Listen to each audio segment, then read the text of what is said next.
Hello everyone, welcome back to part 4 of What If Deku Had Lelouch's Powers. And we'll be taking back to right after Aizawa mentioned about the sports festival. So as Deku thinks about what he could do to prepare for the sports festival during the 3 weeks that it's coming, it comes to mind his conversation he had with C2 involving his Gias. So we flash back to the day after the day of the USJ, right after it happened. Deku called C2 and they decided to meet up in his house to discuss it. When Deku arrives home, he's welcomed home by a panicking Inko checking him all over and looking in his eye and saying, "Are you alright? What happened? What happened to your eye? My poor baby!" Inko, with tears flowing down her eyes, would say. Deku would try to calm his mother down and explain to her that everything was fine. "It's okay, Mom. I'm not injured or anything. I'm just wearing this eye patch because I can't turn off my quirk." Inko calms down a little, but she's still worried about her son and asks him, "Are you sure it's still okay to be in UA? With what happened, maybe it would be better to change schools." Shocked at what he was hearing from his mother, Deku didn't let it discourage him. He still wanted to stay at UA and become a hero. Just as he was about to voice his thoughts, a knock came at the door. Inko went to open it, and there was C2 standing in the door. And Inko was thinking in her mind, "Who is this pretty young girl?" Uh, C2 said, "Hello, I'm here to speak with Izuku." All at once, Inko's thoughts were racing. Who could this girl be? How did she know Izuku? Were they classmates? Were they dating? Am I going to have grandchildren? As Izuku walked up and greeted C2, he welcomed her in. Izuku asked his mother if she could prepare them some tea, and she went to the kitchen to get some. Deku and C2 sat on the opposite sides of each other, and C2 remarked, "Your mother seems very nice." And Deku responded, "Yeah, she is. She raised me all by herself since my dad went working overseas." Inku returned with the tea and found it strange that Izuku and C2 were not sitting next to each other, thinking that they're being modest around her. She took a seat next to Izuku and introduced herself to C2, and C2 did the same. While Inka was thinking, "C2, what a strange name, but a good name for my daughter-in-law. I hope these two get married after they graduate from UA." As Deku was sipping on his tea, Inko asked, "So, how long have you two been dating?" And causing Deku to spit at his tea in surprise, and he coughed trying to regain his composure. Well, C2 did not act shocked or remain calm. "Mom, it's not like that. She's just a friend," Deku said, embarrassed with his mother's question. And C2 also responded, "It's just as Zuku says, Miss Midoriya. We're just friends." Inku, getting embarrassed for misreading the situation, would get red in the face. Deciding not to embarrass herself further, Inko excuses herself and heads into the kitchen. Leaving Deku and C2 alone. "I'm sorry about my mother. She means well. It's been quite a shock for her to have someone like you come and visit all of a sudden," Deku said with a flustered look. "It's quite alright. She didn't mean any harm by it. She must have thought that you were having a girlfriend over. Only natural she would be curious," C2 answered.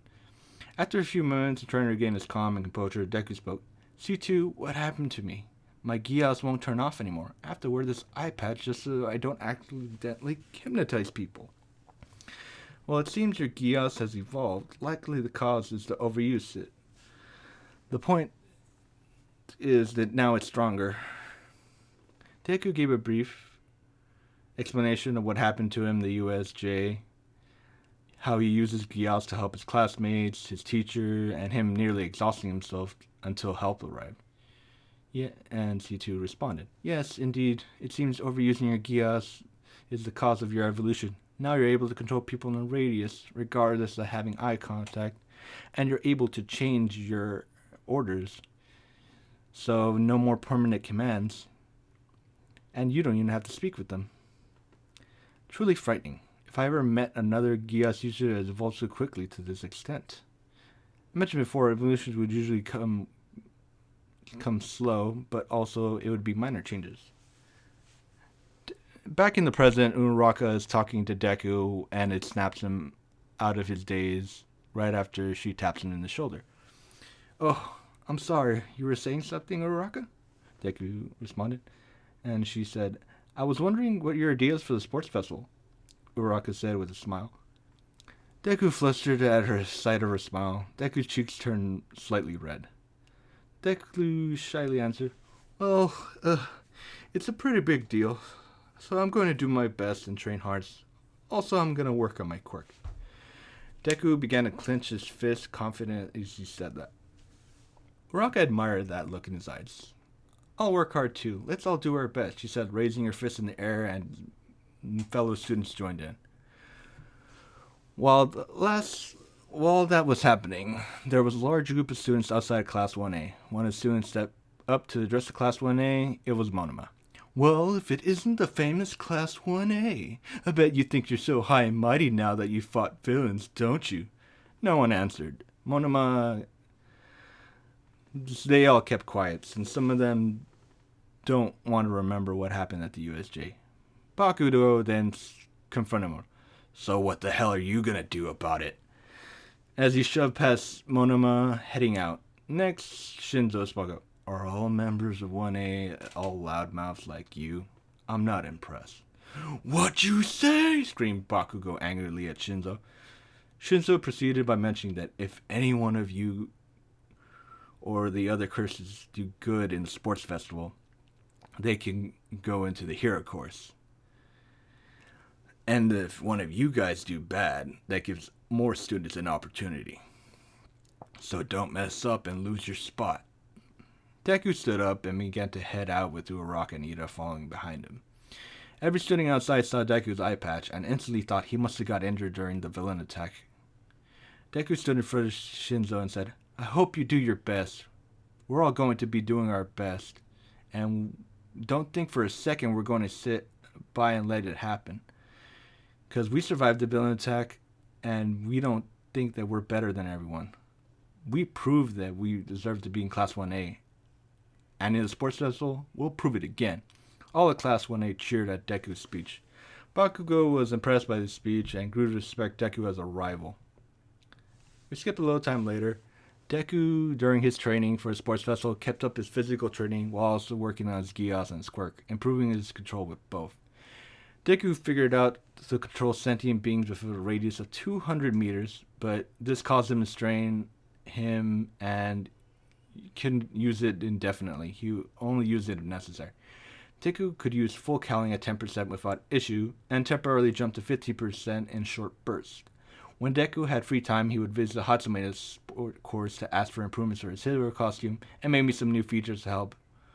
Hatsume agreed to this and also asked Deku to help her test her new gadgets. Uraraka came sometimes to train with Deku.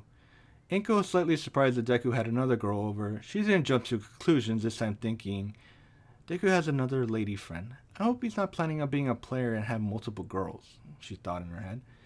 Deku taught Uraraka some martial arts so she could better be prepared to defend herself, and also help her train her quirk so she becomes less nauseous when using her quirk. The day of the sports festival came, and Class 1A was gathered in the waiting room, some more nervous than the others. Todoroki came up to Deku and directly challenged him. When it comes to power, I have you beat outright. But even so, I acknowledge that you are powerful in your own right. But that doesn't matter. I'm going to beat you and win the sports festival.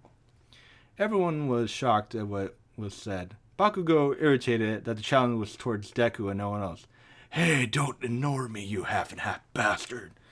Deku confidently replied to Todoroki's challenge. I wouldn't have it any other way. But even so, I'm not backing down. I'm also aiming to win. After the different course students lined up in the arena, President Mike and Anizara and the announcer would say, Well, everybody, ready for the UA Sports Festival? All the students could hear the roar of the crowd as they could feel the excitement in the air. Midnight called Bakugo up to give off the freshman representative speech, and he gave the same one as the anime, making all the other other students hate Class 1A, and they had a huge target on their backs.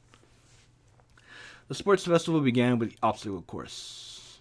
And this is where President Mike would say, What are your thoughts, Aizawa? What should we be waiting and paying attention in the first event?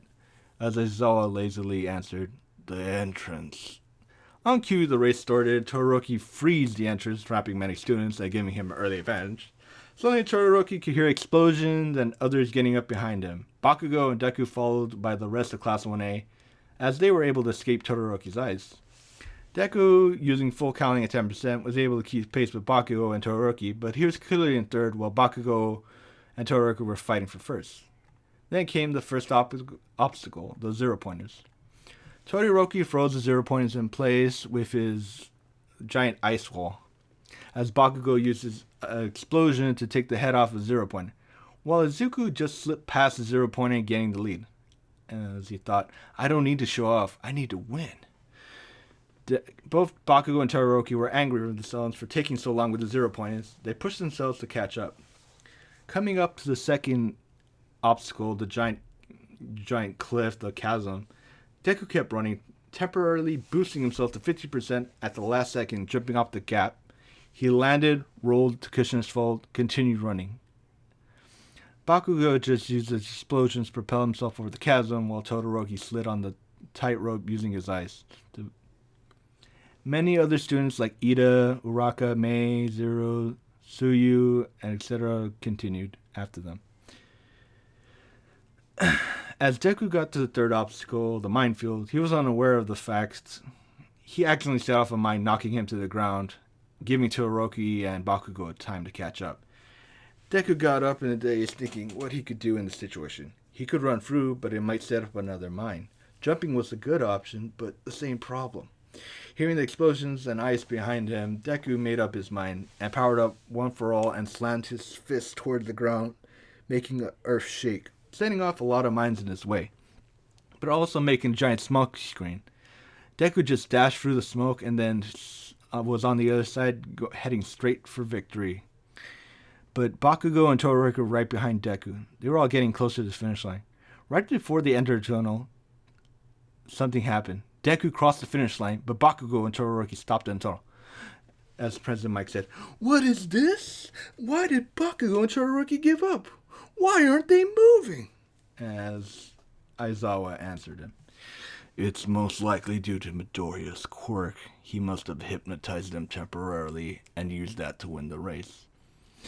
As Mike began to answer, "Well, you have it there, folks. The first place winner of the obstacle course is Izuku Midoriya." After the second, Bakugo and Todoroki got out the Gios. Bakugo got second place, while Todoroki got third. Since Bakugo has experience with Deku's power before, so he was able to react faster than Todoroki. At home, Inko was crying her eyes out with joy that Deku won the race. As everyone finished the race, Class 1A was congratulating Deku for his win, while others were irritated that didn't get in higher place. Bakugo came up to Deku and punched him in the face. "You cheating nerd! That didn't count! You cheated!" Kirishima, Denki, and Ida held Bakugo back as Deku was massaging the cheek where he got punched by Bakugo. Ochako checking if he was not hurt. Midnight came up and told Bakugo to calm down or he would be disqualified for attacking another student when it wasn't allowed. But Bakugo kept protesting that Deku cheated. He has another quirk. What's up with that? Deku began to get nervous. And that was being said. And All Might was also in the stands. And the only ones who knew of full calling were Chaco, since she saw it during their time training. Many people in the stands and in Class 1A began to suspect something was up with Izuku. From what the announcing booth, Aizawa spoke up. "Midoriya did not cheat. He won the race fair and square. May I remind everyone that quirks change and get stronger over time. Midoriya is a prime example of this. At first, his quirk allowed him to hypnotize people by making eye contact. Now it seems he no longer has need to have direct eye contact. As for the speed and strength, his quirk may have reached singularity." Many people began to agree with Aizawa. Deku and All Might both gave sighs of relief. They dodged a bullet. While one student was intrigued to find someone else had similar quirk to him, that being Shinzo. Okay, guys, this is I'm gonna leave it off here, and next we're gonna do the cavalry battle. I hope you like, comment, subscribe, and if I get it, if I at least get to 100 subscribers, I'm gonna try to see if I could put another what if out there. Well, thank you and goodbye.